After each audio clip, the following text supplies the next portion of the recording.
Hi friends, welcome to mini vlog. నేనైతే ఇక్కడ tomato and అల్లం చట్నీ చేస్తున్నానండి.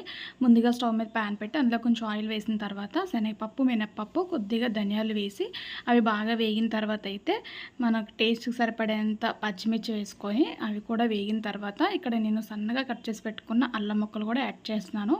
ఇవి పచ్చిమిర్చి పోపులు అవన్నీ బాగా వేగిన తర్వాత అయితే మనం ముందుగా కట్ చేసి పెట్టుకున్న టమాటోస్ ఏవైతే ఉన్నాయో అవి కూడా వేసి కొద్దిగా సాల్ట్ అయితే వేసి ఇందులో మెయిన్‌గా కొంచెం ఇంగువ యాడ్ చేసుకోండి. చాలా డిఫరెంట్ టేస్ట్ వస్తుంది. బాగుంటుంది కూడా. ఒకసారి ట్రై చేయండి ఇలాగా.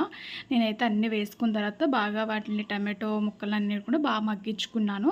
ఇవి మొత్తం మగ్గిపోయినాయండి. కొంచెం చల్లారిన తర్వాత అయితే నేను ఇక్కడ మిక్సీ గిన్నెలోకి షిఫ్ట్ చేసుకున్నాను.